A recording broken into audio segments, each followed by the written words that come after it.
Hi friends, ಇವತ್ತಿನ ಅದ್ಭುತ ವಿಡಿಯೋಗೆ ನಿಮ್ಮೆಲ್ಲರಿಗೂ ಆತ್ಮೀಯ ಸ್ವಾಗತ. ನಿಲ್ಲು, ಈ ಬ್ಯಾಗ್ ನಲ್ಲಿ ಏನಿದೆ ಹೇಳು. ಸರ್, ಇದರಲ್ಲಿ ಏನೂ ಇಲ್ಲ, ದಯವಿಟ್ಟು ನನ್ನನ್ನು ಹೋಗಲು ಬಿಡಿ. ಸರಿ, ನೀನು ನನ್ನ ಜೀವನ ಸಂಗಾತಿಯಾಗಿ ಜೀವಮಾನವಿಡೀ ನನಗೆ ಜೊತೆಯಾಗಿ ಇರುತ್ತೀಯ ಹೇಳು. ಫ್ರೆಂಡ್ಸ್, ಒಂದು ಐಷಾರಾಮಿ ಬಂಗ್ಲೆಯ ಗೋಡೆಗಳ ಹಿಂದೆ ಅಡಗಿರುವ ಸತ್ಯ, ಅಹಂಕಾರದಿಂದ ತುಂಬಿದ ಒಬ್ಬ ಕೋಟ್ಯಾಧಿಪತಿಯ ಇಡೀ ಪ್ರಪಂಚವನ್ನೇ ಅಲ್ಲಾಡಿಸಿತು. ಫ್ರೆಂಡ್ಸ್, ಆ ಕೋಟ್ಯಾಧಿಪತಿಗೆ ತನ್ನ ಮನೆಯಲ್ಲಿ ಕೆಲಸ ಮಾಡುವ ಕೆಲಸದವಳು ಕಳ್ಳತನ ಮಾಡಿದ್ದಾಳೆಂದು ಅನುಮಾನ ಬಂತು. ಆಗ ಅವನು ಅವಳನ್ನು ಹಿಂಬಾಲಿಸಿದಾಗ ಅವನ ಆತ್ಮವನ್ನೇ ಕಲಕುವಂತಹ ರಹಸ್ಯವೊಂದು ತಿಳಿಯಿತು. ಅಷ್ಟಕ್ಕೂ ಆ ಪುರಾತನ ಭವನದಲ್ಲಿ ಏನಿದೆ, ಅದು ಒಬ್ಬ ಕೋಟ್ಯಾಧಿಪತಿಯ ಆಲೋಚನೆಗಳನ್ನು ಮತ್ತು ಜೀವನದ ದಿಕ್ಕನ್ನು ಶಾಶ್ವತವಾಗಿ ಏಕೆ ಬದಲಾಯಿಸಿತು. ಫ್ರೆಂಡ್ಸ್, ಈ ಹೃದಯ ಸ್ಪರ್ಶಿಯಾದ ಈ ಘಟನೆಯ ಪೂರ್ತಿ ವಿವರಗಳನ್ನ ಇವತ್ತಿನ ವಿಡಿಯೋದಲ್ಲಿ ತಿಳಿದುಕೊಳ್ಳೋಣ ಬನ್ನಿ. ಸೊ ಫ್ರೆಂಡ್ಸ್, ಈ ವಿಡಿಯೋ ತುಂಬಾ ಇಂಟ್ರೆಸ್ಟಿಂಗ್ ಆಗಿರುತ್ತೆ, ಎಲ್ಲಿ ಕೂಡ ಸ್ಕಿಪ್ ಮಾಡದೆ ಪೂರ್ತಿಯಾಗಿ ನೋಡಿ. ಅದಕ್ಕಿಂತ ಮೊದಲು ಈ ವಿಡಿಯೋಗೊಂದು ಲೈಕ್ ನೀಡಿ ನಮ್ಮ ಚಾನೆಲ್ ಅನ್ನು ಸಬ್ಸ್ಕ್ರೈಬ್ ಮಾಡಿಕೊಳ್ಳಿ. ಮುಂಬೈನ ಎತ್ತರವಾದ ಮತ್ತು ಅತ್ಯಂತ ಪ್ರತಿಷ್ಠಿತ ಮಲಬಾರ್ ಹಿಲ್ ಮೇಲಿರುವ ಒಬೆರಾಯ್ ಮ್ಯಾನ್ಸನ್ ನ ಬಾಗಿಲು ತೆರೆಯುತ್ತಿದ್ದಂತೆ ಸಿರಿವಂತಿಕೆಯ ವಿಶೇಷವಾದ ಸುವಾಸನೆ ಬೀರುತ್ತಿತ್ತು. ಹಾಗೆಯೇ ಗೋಡೆಗಳ ಮೇಲೆ ದುಬಾರಿ ಚಿತ್ರಗಳನ್ನು ಕೂಡ ಅಲಂಕರಿಸಲಾಗಿತ್ತು. ಅಲ್ಲಿನ ನೆಲದ ಮೇಲಿರುವ ಇಟಾಲಿಯನ್ ಮಾರ್ಬಲ್ ಎಷ್ಟು ಹೊಳೆಯುತ್ತಿತ್ತು ಎಂದರೆ ಮನುಷ್ಯನ ಮುಖವನ್ನು ಕೂಡ ಅದರಲ್ಲಿ ನೋಡಿಕೊಳ್ಳಬಹುದಿತ್ತು, ಅಷ್ಟು ಹೊಳೆಯುತ್ತಿತ್ತು ಅಲ್ಲಿನ ಮಾರ್ಬಲ್. ಇನ್ನು ಈ ಸಾಮ್ರಾಜ್ಯಕ್ಕೆ ಇರುವ ಏಕೈಕ ವಾರಸುದಾರ ಆದಿತ್ಯ ಒಬೆರಾಯ್. ಆದಿತ್ಯ ಎಂತ ವ್ಯಕ್ತಿ ಅಂದರೆ ಅವನ ದೃಷ್ಟಿಯಲ್ಲಿ ಸಮಯ ಅಂದರೆ ಹಣಕ್ಕೆ ಸಮಾನ. ಅವನ ಒಂದು ಕಣ್ಸನ್ನೆಯಿಂದ ಕೋಟಿಗಟ್ಟಲೆ ಮೌಲ್ಯದ ಒಪ್ಪಂದಗಳು ನಡೆಯುತ್ತಿದ್ದವು. ಹಾಗೆ ಅವನ ಕಣ್ಣುಗಳಲ್ಲಿ ಒಂದು ವಿಶೇಷವಾದ ಶಕ್ತಿ ಇತ್ತು. ಅದರಿಂದಾಗಿ ದೊಡ್ಡ ದೊಡ್ಡ ಬಿಸಿನೆಸ್ ಮ್ಯಾನ್ ಗಳು ಕೂಡ ಅವನ ಹತ್ತಿರ ಮಾತನಾಡುವ ಮೊದಲು ಒಂದೆರಡು ಸಲ ಯೋಚನೆ ಮಾಡುತ್ತಿದ್ದರು. ಇನ್ನು ಆದಿತ್ಯನ ಪ್ರಪಂಚ ತುಂಬಾ ಚಿಕ್ಕದು. ಅವನ ಬಿಸಿನೆಸ್, ಅವನ ಲ್ಯಾಪ್ಟಾಪ್ ಮತ್ತು ಅವನ ಒಂಟಿತನ, ಇಷ್ಟೇ ಅವನ ಪ್ರಪಂಚವಾಗಿತ್ತು. ಅವನು ಏನೆಂದುಕೊಳ್ಳುತ್ತಿದ್ದನೆಂದರೆ ಪ್ರಪಂಚದ ಯಾವುದೇ ವಸ್ತುವನ್ನು ಕೊಂಡುಕೊಳ್ಳಬಹುದು ಎಂದು ಮತ್ತು ಪ್ರತಿ ವ್ಯಕ್ತಿಗೂ ಒಂದು ಬೆಲೆ ಇರುತ್ತದೆ ಎಂದು ಅವನು ಭಾವಿಸುತ್ತಿದ್ದನು. ಒಟ್ಟಾರೆ ಅವನ ಜೀವನದ ಮೇಲೆ ಅವನ ಪ್ರಭಾವ ಬಹಳಷ್ಟಿತ್ತು. ಆದರೆ ಶಾಂತಿ ಮತ್ತು ಭಾವನೆಗಳಿಗೆ ಅವನ ಮನಸ್ಸಿನಲ್ಲಿ ಯಾವುದೇ ಸ್ಥಾನ ಇರಲಿಲ್ಲ.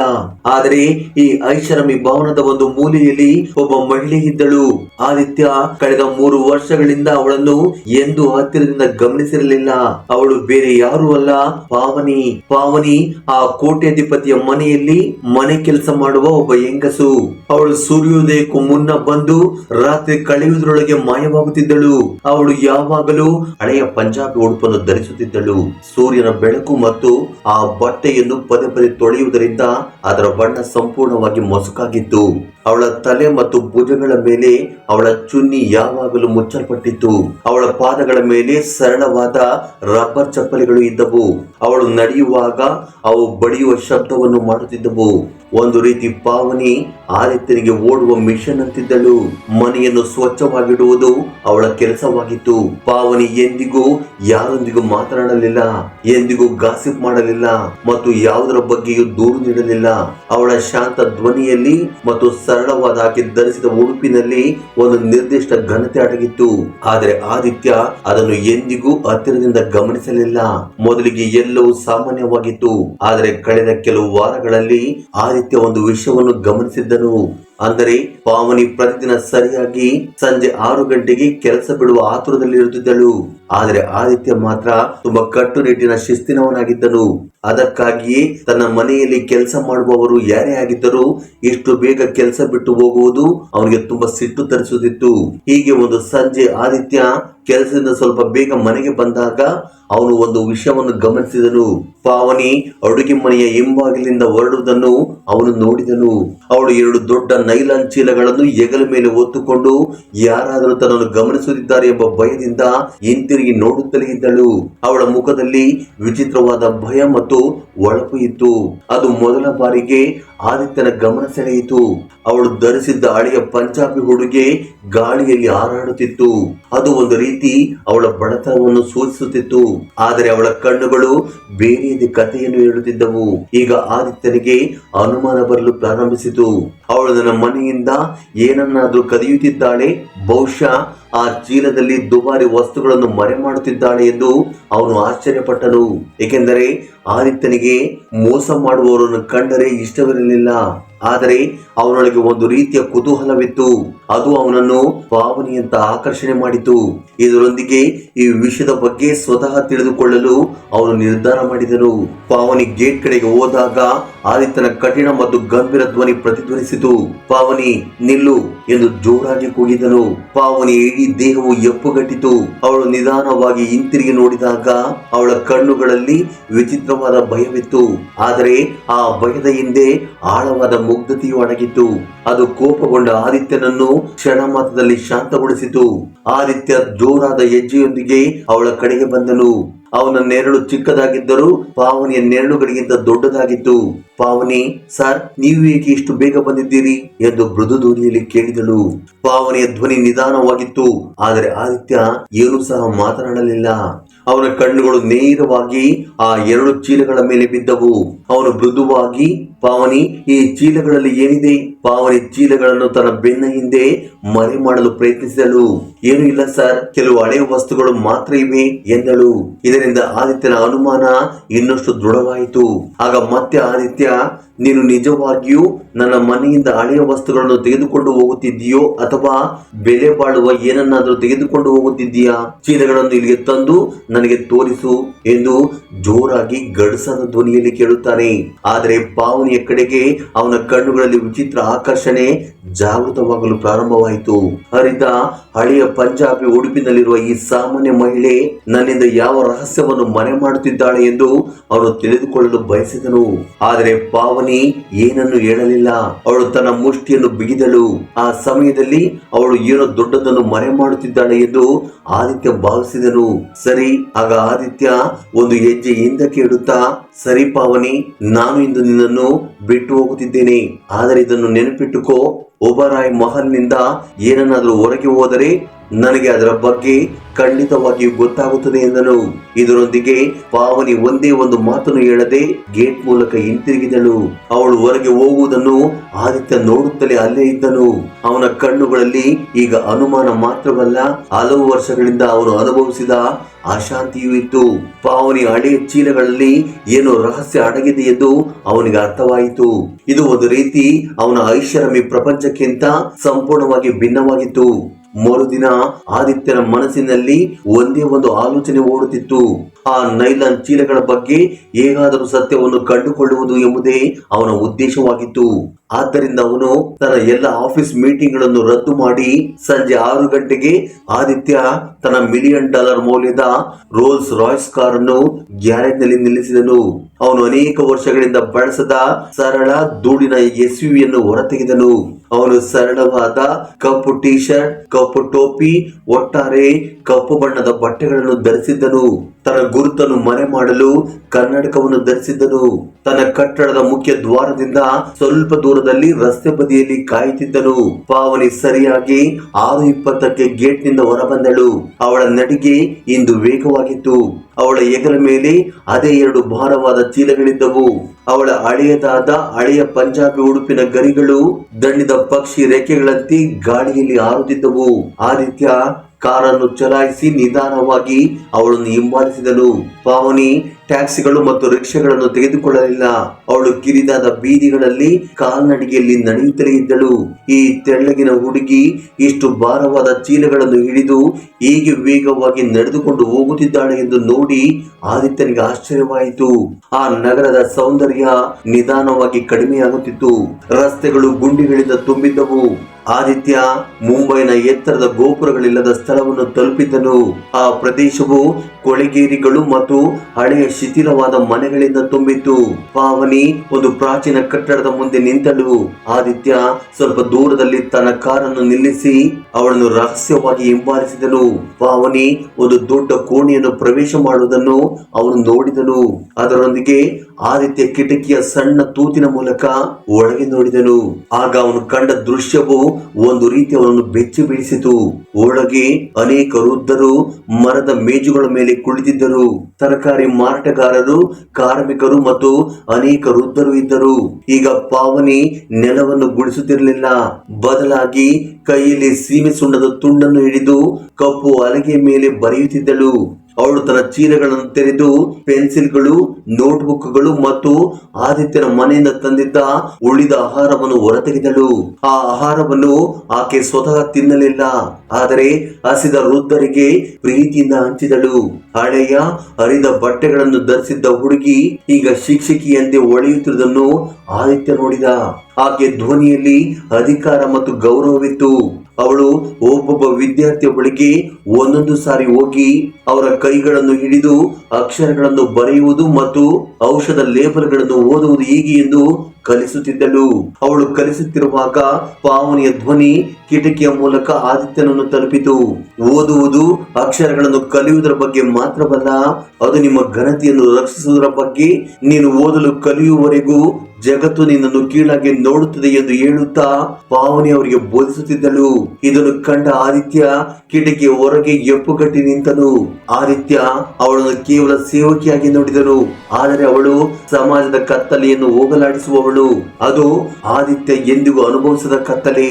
ಪಾವನಿಯ ಮುಖದಲ್ಲಿನ ಶಾಂತ ನಗು ಆದಿತ್ಯ ತನ್ನ ಅರಮನೆಯಲ್ಲಿ ಎಲ್ಲಿಯೂ ನೋಡದಂತಿದೆ.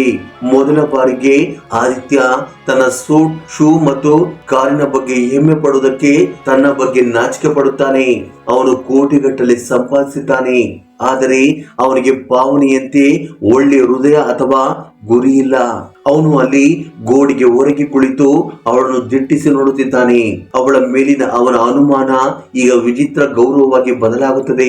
ಪಾವನಿ ಹರಿದ ಬಟ್ಟೆಗಳ ಮೇಲೆ ಬಡತನದ ಚಿಹ್ನೆ ಅವನಿಗೆ ಇನ್ನು ಮುಂದೆ ಕಾಣಿಸುವುದಿಲ್ಲ. ಇದಲ್ಲದೆ ಅದು ನಿಸ್ವಾರ್ಥಿಯ ತ್ಯಾಗದಂತೆ ಭಾಸವಾಗುತ್ತದೆ.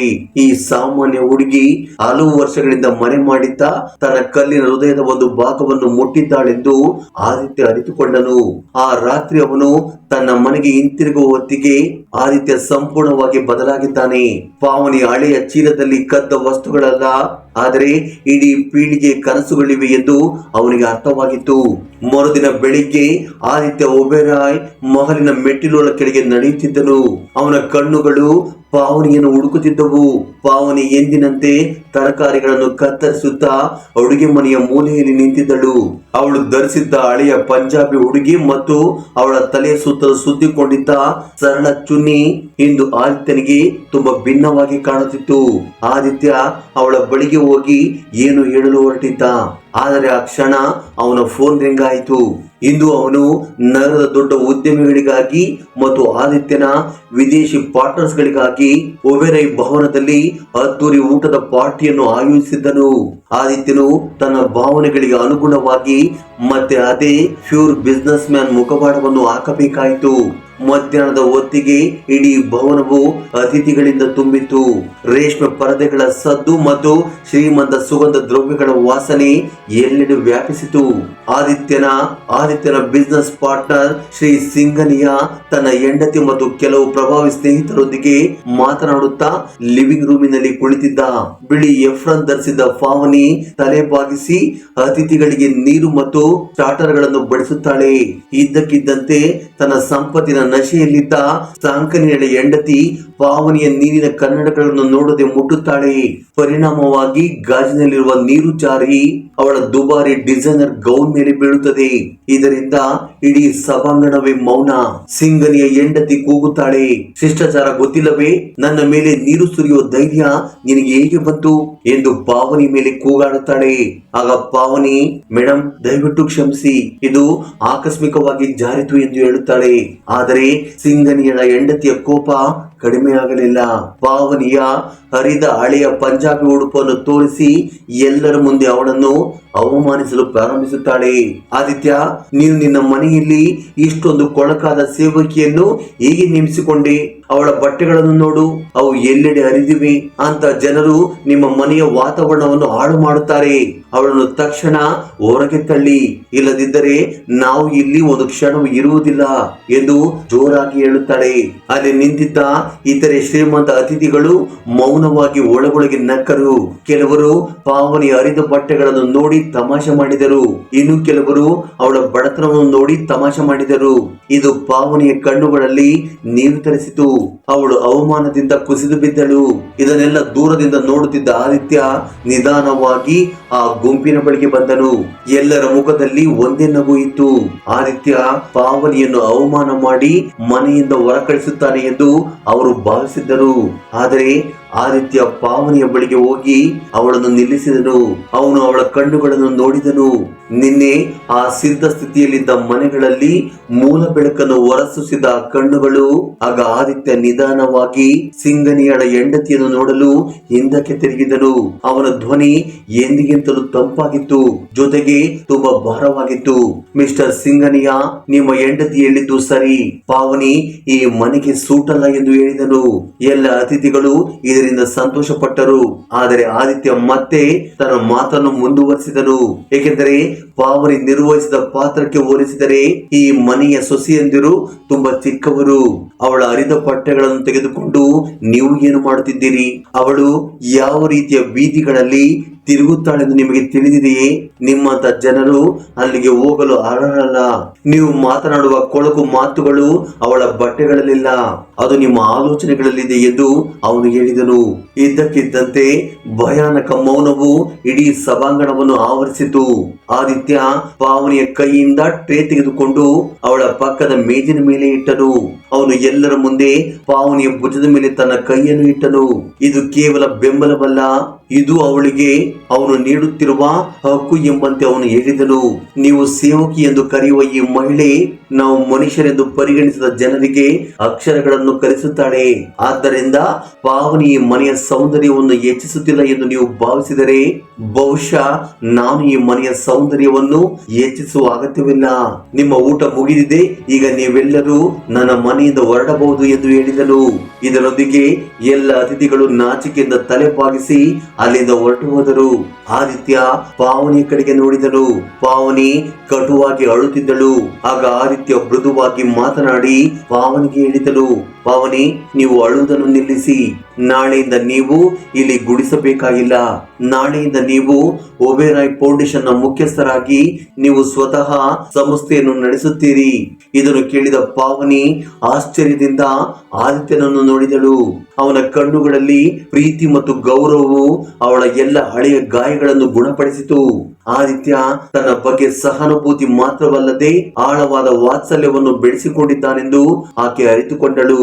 ಆದರೆ ಆಳವಾದ ಆ ವಾತ್ಸಲ್ಯ ಮುಂದಿನ ಕೆಲವು ವಾರಗಳಲ್ಲಿ ಒಬೇರಾಯ್ ಮಹಲ್ ಸಂಪೂರ್ಣವಾಗಿ ರೂಪಾಂತರಗೊಂಡಿತು. ಆದಿತ್ಯ ತನ್ನ ಕಟ್ಟಡದ ದೊಡ್ಡ ಭಾಗವನ್ನು ಒಬೇರಾಯ್ ಫೌಂಡೇಶನ್ ನ ಪ್ರಧಾನ ಕಚೇರಿಯನ್ನಾಗಿ ಪರಿವರ್ತಿಸಿದನು. ಪಾವನಿ ಇನ್ನು ಮುಂದೆ ಅಡುಗೆ ಮನೆಯಲ್ಲಿ ತರಕಾರಿಗಳನ್ನು ಕತ್ತರಿಸುತ್ತಿರಲಿಲ್ಲ. ಫೈಕ ಆದಿತ್ಯನೊಂದಿಗೆ ದೊಡ್ಡ ನಕ್ಷೆಗಳು ಮತ್ತು ಫೈಲ್ಗಳಲ್ಲಿ ಕೆಲಸ ಮಾಡುತ್ತಿದ್ದಳು.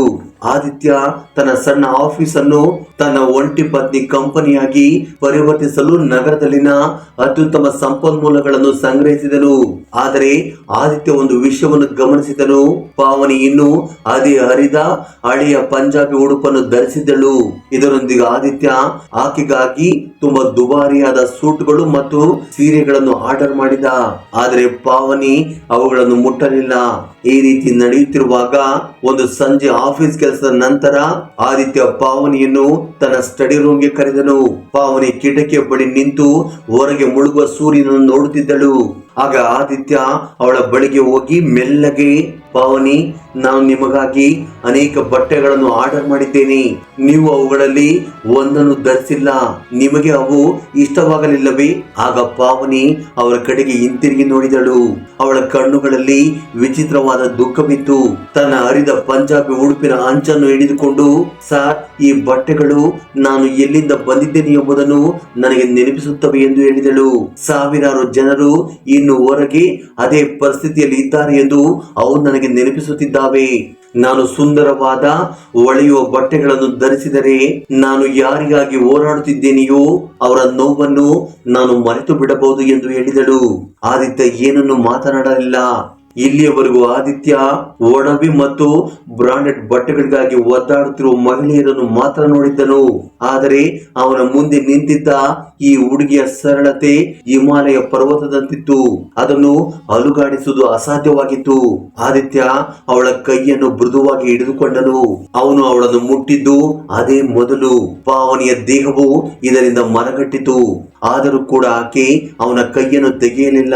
ಪಾವನಿ, ಆದಿತ್ಯನ ಧ್ವನಿಯಿಂದ ವಿಚಿತ್ರವಾದ ಮೃದುತ್ವ ಹೊರಬಂದಿತು.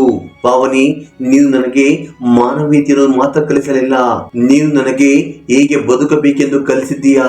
ನನ್ನ ಸಂಪತ್ತು, ನನ್ನ ಖ್ಯಾತಿ ನಿನ್ನ ಹರಿದ ಬಟ್ಟೆಗಳಿಗೆ ಹೋಲಿಸಿದರೆ ಇವೆಲ್ಲವೂ ಅತ್ಯಲ್ಪ. ನಿನ್ನ ಶ್ರೇಷ್ಠತೆಯಿಂದ ನೀನು ನನ್ನಿಂದ ದೂರ ಹೋಗುತ್ತೀಯ ಎಂದು ನನಗೆ ಭಯವಾಗಿದೆ ಎಂದು ಅವನು ದುಃಖದಿಂದ ಹೇಳಿದನು. ಆಗ ಪಾವನಿ ತಲೆ ಎತ್ತಿದಳು. ಆದಿತ್ಯನ ಕಣ್ಣುಗಳಲ್ಲಿನ ಪ್ರೀತಿ ಮತ್ತು ಹಂಬಲ ಪಾವನಿಯ ಹೃದಯವನ್ನು ಕಲಗಿತು. ಆದಿತ್ಯ ಒಬೇರನ ದೊಡ್ಡ ಶ್ರೀಮಂತ ವ್ಯಕ್ತಿ ತನ್ನ ಬಗ್ಗೆ ಅಂತ ಭಾವನೆಗಳನ್ನು ಹೊಂದಿರುತ್ತಾನೆ ಎಂದು ಅವಳು ಎಂದಿಗೂ ಊಹಿಸಿರಲಿಲ್ಲ. ಆಗ ಆಕೆ ಪಿಸುಗುಟ್ಟುವ ಧ್ವನಿಯಲ್ಲಿ, ಸರ್, ನಾನು ಕೇವಲ ನೆರಳು. ಅದನ್ನು ಕೇಳಿದ ಆದಿತ್ಯ, ಇಲ್ಲ ಪಾವನಿ ಎಂದನು. ನೀವು ನನ್ನ ನೆರಳು ಅಲ್ಲ, ನೀವು ನನ್ನ ಮನೆಯ ಬೆಳಕು. ನೀವು ಇಲ್ಲದೆ ಈ ಒಬೇರಾಯ್ ಮಹಲ್ ಮತ್ತೆ ಕಲ್ಲಿನ ಮನೆಯಾಗಿ ಬದಲಾಗುತ್ತದೆ ಎಂದನು. ಆ ರಾತ್ರಿ ಇಬ್ಬರು ಗಂಟೆಗಟ್ಟಲೆ ಮಾತನಾಡಿದರು. ಪಾವನಿ ಇತರರ ಕನಸುಗಳನ್ನು ಉಳಿಸಲು ಮತ್ತು ತನ್ನ ಅಧ್ಯಯನವನ್ನು ತ್ಯಜಿಸಲು ಹೇಗೆ ನಿರ್ಧರಿಸಿದ್ದಾಳೆಂದು ಅವನಿಗೆ ಹೇಳಿದಳು. ಆದಿತ್ಯ ಅವಳು ಹೇಳಿದ್ದನ್ನೆಲ್ಲ ಕೇಳಿದನು. ಜೊತೆಗೆ ಪಾವನಿ ಆದಿತ್ಯ ತನ್ನನ್ನು ಪ್ರೀತಿಸುತ್ತಿದ್ದಾನೆ ಎಂದು ಆಕೆ ಅರ್ಥ ಮಾಡಿಕೊಂಡಳು. ಇದರೊಂದಿಗೆ ಆದಿತ್ಯನು ತನ್ನ ಜೀವನದ ಅತಿ ದೊಡ್ಡ ನಿರ್ಧಾರವನ್ನು ತೆಗೆದುಕೊಳ್ಳಬೇಕೆಂದು ಅರ್ಥ ಮಾಡಿಕೊಂಡಳು. ಪಾವನಿಯನ್ನು ತನ್ನ ಸಂಗಾತಿಯಾಗಿ ಮಾತ್ರವಲ್ಲದೆ ತನ್ನ ಜೀವನದ ಭಾಗವಾಗಬೇಕೆಂದು ಅವನು ಬಯಸಿದನು. ಪಾವನಿಗೆ ಯಾರು ನಿರೀಕ್ಷೆ ಮಾಡದ ಮಟ್ಟವನ್ನು ನೀಡಲು ಅವನು ದೃಢ ನಿಶ್ಚಯ ಮಾಡಿದನು. ಆ ರಾತ್ರಿ ಆ ಕಟ್ಟಡದಲ್ಲಿ ಹೊಸ ಸಂಬಂಧ ಹುಟ್ಟಿಕೊಂಡಿತು. ಅದು ಸ್ಥಾನಮಾನವನ್ನು ಆಧರಿಸಿದ ಸಂಬಂಧವಾಗಿರಲಿಲ್ಲ, ಇದು ಆತ್ಮಕ್ಕೆ ಸಂಬಂಧಿಸಿದ ಸಂಬಂಧವಾಗಿತ್ತು. ಹೀಗೆ ಕಾಲಚಕ್ರ ತಿರುಗಿತು. 1 ವರ್ಷದೊಳಗೆ ಒಬೇರಾಯ್ ಫೌಂಡೇಶನ್ ನಗರದ ಮುಖವನ್ನು ಬದಲಾಯಿಸಿತು. ಆದಿತ್ಯನ ಸಂಪತ್ತು ಮತ್ತು ಪಾವನಿಯ ಅಚಲ ಸಮರ್ಪಣೆ ಸೇರಿ 60ಕ್ಕೂ ಹೆಚ್ಚು ಸಾಕ್ಷರತಾ ಕೇಂದ್ರಗಳನ್ನು ಸ್ಥಾಪಿಸಿತು. ಒಂದು ಕಾಲದಲ್ಲಿ ಪಾವನಿಯನ್ನು ಕೇವಲ ಸೇವಕಿಯಾಗಿ ನೋಡುತ್ತಿದ್ದ ನಗರವು ಈಗ ಅವಳನ್ನು ಸಾಕ್ಷರತೆಯ ಕ್ಷಿಪಣಿಯಾಗಿ ಗುರುತಿಸುತ್ತದೆ. ಇಂದು ಆ ವಿಜಯವನ್ನು ಆಚರಿಸಲು ಸಮಾರಂಭ ನಡೆಯಲಿದೆ. ರಾಷ್ಟ್ರೀಯ ಬದಲಾವಣೆಯ ಐಕಾನ್ ಸಮಾರಂಭವನ್ನು ನಗರದ ಅತಿ ದೊಡ್ಡ ಸಭಾಂಗಣದಲ್ಲಿ ನಡೆಸಲಾಯಿತು. ಸಭಾಂಗಣವು ಸಾವಿರಾರು ಜನರಿಂದ ತುಂಬಿತು. ಮುಂದಿನ ಸಾಲಿನಲ್ಲಿ ಆದಿತ್ಯ ಒಬೇರಾಯ್ ಕುಳಿತಿದ್ದಾನೆ. ಅವನ ಕಣ್ಣುಗಳು ಅವನ ಜೀವನದ ಅತಿ ದೊಡ್ಡ ವ್ಯವಹಾರ ಒಪ್ಪಂದವನ್ನು ಗೆದ್ದಾಗಲೂ ಅಷ್ಟೊಂದು ಹೆಮ್ಮೆ ಪಡುತ್ತಿರಲಿಲ್ಲ. ಆದರೆ ಇಂದು ಅವನ ಕಣ್ಣುಗಳು ಹೆಮ್ಮೆಯಿಂದ ತುಂಬಿದ್ದವು. ಅವನ ಪಕ್ಕದಲ್ಲಿ ಕಾರ್ಮಿಕರು, ಮೀನುಗಾರರು ಮತ್ತು ಹಿರಿಯರು ಇದ್ದರು. ಅವರೆಲ್ಲರೂ ಹಳೆಯ ಸಿದ್ಧ ಸಭಾಂಗಣದಲ್ಲಿ ಪಾವನಿಯೊಂದಿಗೆ ವರ್ಣಮಾಲೆಯ ಮೊದಲ ಅಕ್ಷರವನ್ನು ಬರೆಯಲು ಕಲಿತಿದ್ದರು. ಪಾವನಿ ಹೆಸರನ್ನು ಹೇಳಿದಾಗಲೆಲ್ಲ ಇಡೀ ಸಭಾಂಗಣವು ಚಪ್ಪಾಳೆಯಿಂದ ಸಿಡಿಯಿತು. ಪಾವನಿ ವೇದಿಕೆ ಮೇಲೆ ಹತ್ತಿದಳು. ಅವಳು ಇನ್ನೂ ಅದೇ ಸರಳವಾದ ಕೆನೆ ಬಣ್ಣದ ಹತ್ತಿ ಸೀರೆಯನ್ನು ಧರಿಸಿದ್ದಳು. ಆದರೆ ಅವಳ ಮುಖದಲ್ಲಿ ಮಹಾರಾಣಿಗೆ ಇಲ್ಲದ ಆತ್ಮವಿಶ್ವಾಸವಿತ್ತು. ಅವಳು ಮೈಕ್ ತೆಗೆದುಕೊಂಡಳು ಮತ್ತು ತನ್ನ ಧ್ವನಿಯಿಂದ ಎಲ್ಲರನ್ನು ಆಕರ್ಷಣೆ ಮಾಡಿದಳು. ನಾನು ಚಿಕ್ಕವಳಿದ್ದಾಗ ಶ್ರೀಮಂತರು ಅರಮನೆಗಳಲ್ಲಿ ವಾಸ ಮಾಡುತ್ತಾರೆ ಮತ್ತು ನಮ್ಮಂತ ಜನರು ಅದೇ ಹಳೆಯ ಗುಡಿಸಲುಗಳಲ್ಲಿ ವಾಸ ಮಾಡುತ್ತಾರೆ. ನಾವು ಅವರ ನೆರಳುಗಳನ್ನು ಒರೆಸಲು ಮಾತ್ರ ಹುಟ್ಟಿದ್ದೇವೆ ಎಂದು ನಾನು ಭಾವಿಸುತ್ತಿದ್ದೆ. ಆದರೆ ಆದಿತ್ಯ ಸರ್ ನನಗೆ ನನ್ನ ಗುರುತನ್ನು ಮರಳಿ ನೀಡಿದರು. ಪೊರಕೆ ಹಿಡಿದ ಅದೇ ಕೈ ಪೆನ್ನು ಹಿಡಿದ ಕೈಯಂತೆ ಇತಿಹಾಸವನ್ನು ಬದಲಾಯಿಸಬಹುದು ಎಂದು ಅವರು ನನಗೆ ಸಾಬೀತುಪಡಿಸಿದರು. ಇಂದು ನನಗೆ ನೀಡಲಾದ ಈ ಪ್ರಶಸ್ತಿ ನನ್ನದಲ್ಲ, ಬದಲಿಗೆ ತಮ್ಮ ನಾಚಿಕೆಯನ್ನು ತ್ಯಜಿಸಿ ಪುಸ್ತಕಗಳನ್ನು ಎತ್ತಿಕೊಂಡಿರುವ ಸಾವಿರಾರು ಅನಕ್ಷರಸ್ಥ ಜನರ ಉಡುಗೊರೆಯಾಗಿದೆ ಎಂದಳು. ಪಾವನಿ ವೇದಿಕೆಯಿಂದ ಇಳಿದ ತಕ್ಷಣ ಆದಿತ್ಯ ಅವಳನ್ನು ಸ್ವಾಗತಿಸಿ ಮೃದುವಾಗಿ ಹೇಳಿದಳು, ಪಾವನಿ, ಇಂದು ನಿಮ್ಮ ಸಹವಾಸದಿಂದಾಗಿ ಒಬೇರಾಯ್ ಸಾಮ್ರಾಜ್ಯ ಅಮರವಾಗಿದೆ. ಆ ಸಮಾರಂಭದ ನಂತರ ಆದಿತ್ಯ ಮತ್ತು ಪಾವನಿ ಹಳೆಯ ಪಟ್ಟಣದಲ್ಲಿ ಹೊಸದಾಗಿ ರೂಪುಗೊಂಡ ಕೇಂದ್ರದ ಚಾವಣಿಯ ಮೇಲೆ ಏಕಾಂಗಿಯಾಗಿ ನಿಂತರು. ಮುಂಬೈನ ಮಿನುಗುವ ದೀಪಗಳು ಅವರ ಮುಂದೆ ಕಾಣಿಸಿಕೊಂಡವು. ಪಾವನಿಯ ಕಣ್ಣುಗಳು ಇನ್ನು ಕೆಳಗಿನ ಆಟದ ಮೈದಾನದಲ್ಲಿ ಆಟವಾಡುತ್ತಿದ್ದ ಮಕ್ಕಳ ಮೇಲೆ ಇರುವುದನ್ನು ಆದಿತ್ಯ ಗಮನಿಸಿದನು. ಜಗತ್ತಿನಲ್ಲಿರುವ ಎಲ್ಲ ಸಂಪತ್ತು ತನ್ನಲ್ಲಿದೆ ಎಂದು ಆದಿತ್ಯ ಅಂದುಕೊಂಡನು. ಆದರೆ ಪಾವನಿ ಇಲ್ಲದೆ ಆ ಸಂಪತ್ತು ನಿಷ್ಪ್ರಯೋಜಕವೆಂದು ಅವನು ಅರ್ಥ ಮಾಡಿಕೊಂಡನು. ಅವನು ಪಾವನಿಯನ್ನು ಪ್ರೀತಿಸಿದ್ದು ಅವಳ ಸೌಂದರ್ಯದಿಂದಲ್ಲ, ಆದರೆ ಅವನನ್ನು ಉತ್ತಮ ವ್ಯಕ್ತಿಯನ್ನಾಗಿ ಮಾಡಿದ ಅವಳ ಆದರ್ಶದಿಂದಾಗಿ. ಪಾವನಿಯ ಕೈಯನ್ನು ನಿಧಾನವಾಗಿ ತನ್ನ ಕೈಗೆ ತೆಗೆದುಕೊಂಡನು. ಇದರಿಂದ ಪಾವನಿಗೆ ಒಂದು ರೀತಿ ಆಶ್ಚರ್ಯವಾಯಿತು. ಆದರೆ ಅವಳು ಅವಳ ಕೈಯನ್ನು ಹಿಂದಕ್ಕೆ ತೆಗೆದುಕೊಳ್ಳಲಿಲ್ಲ. ಅವಳ ಕಣ್ಣುಗಳನ್ನು ನೋಡುತ್ತಾ ಆದಿತ್ಯ ತುಂಬಾ ಗಂಭೀರವಾಗಿ ಹೇಳಿದನು, ಪಾವನಿ, ನೀನು ಸಾವಿರಾರು ಜನರ ಜೀವನವನ್ನು ಬದಲಾಯಿಸಿದ್ದೀಯಾ, ಆದರೆ ನೀವು ತಂದಿರುವ ದೊಡ್ಡ ಬದಲಾವಣೆ ನನ್ನಲ್ಲಿದೆ. ನೀವು ಇಲ್ಲದೆ ನಾನು ಈ ಮಿಷನ್ ಅನ್ನು ಮುಂದುವರಿಸಲು ಬಯಸುವುದಿಲ್ಲ. ಈ ಮಿಷನ್ ನಲ್ಲಿ ನೀವು ಯಾವಾಗಲೂ ನನ್ನ ಪಾರ್ಟ್ನರ್ ಆಗಿರುತ್ತೀಯಾ. ನೀವು ಯಾವಾಗಲೂ ನನ್ನೊಂದಿಗೆ ನನ್ನ ಜೀವನ ಸಂಗತಿಯಾಗಿ ಇರುತ್ತೀರಾ. ಈ ಮಹಲಿನ ಮಾಲೀಕಳಾಗಿ ಅಲ್ಲ, ನನ್ನ ಹೃದಯದ ಅರಸಿಯಾಗಿ. ಇದನ್ನು ಕೇಳಿದ ಪಾವನಿಯ ಕಣ್ಣುಗಳಲ್ಲಿ ನೀರು ತುಂಬಿತು. ಆಗ ಆಕೆ ಆದಿತ್ಯನ ಕೈಯನ್ನು ಬಿಗಿಯಾಗಿ ಹಿಡಿದು ಮೃದುವಾಗಿ ಮುಗುಳ್ನಕ್ಕು, ನಿಮಗೆ ಇಷ್ಟವಾದರೆ ನನಗೂ ಇಷ್ಟ ಎಂದು ಹೇಳಿದಳು. ಇದು ಕೇವಲ ಇಬ್ಬರು ವ್ಯಕ್ತಿಗಳ ಮದುವೆಯಲ್ಲ, ಶ್ರೀಮಂತ ಮತ್ತು ಬಡವರ ನಡುವಿನ ವ್ಯತ್ಯಾಸದ ಅಂತ್ಯ. ಮತ್ತೊಂದೆಡೆ ಸೂರ್ಯ ಮುಳುಗುತ್ತಿದ್ದ. ಆಕಾಶವು ಕಿತ್ತಳೆ ಬೆಳಕಿನಿಂದ ತುಂಬಿತ್ತು. ಮುಂದಿನ ಮಿಷನ್ಗೆ ನೀವು ಸಿದ್ಧರಿದ್ದೀರಾ ಎಂದು ಆದಿತ್ಯ ಕೇಳಿದನು.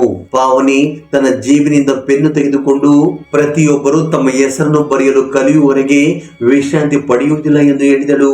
ಅವರು ಒಟ್ಟಿಗೆ ಮಧ್ಯದ ಮೆಟ್ಟಿಲುಗಳನ್ನು ಹತ್ತಲು ಪ್ರಾರಂಭಿಸಿದರು. ಹಿಂತಿರುಗಿ ನೋಡಿದಾಗ ಮುಂಬೈನ ದೀಪಗಳು ಇನ್ನು ಮುಂದೆ ಅರಮನೆಗಳಿಂದ ಬರುತ್ತಿರಲಿಲ್ಲ, ಬದಲಾಗಿ ಸೂರ್ಯನಿಂದ ಬೆಳಗಿದ ಸಣ್ಣ ಶಾಲೆಗಳ ಕಿಟಕಿಗಳಿಂದ ಬರುತ್ತಿದ್ದವು.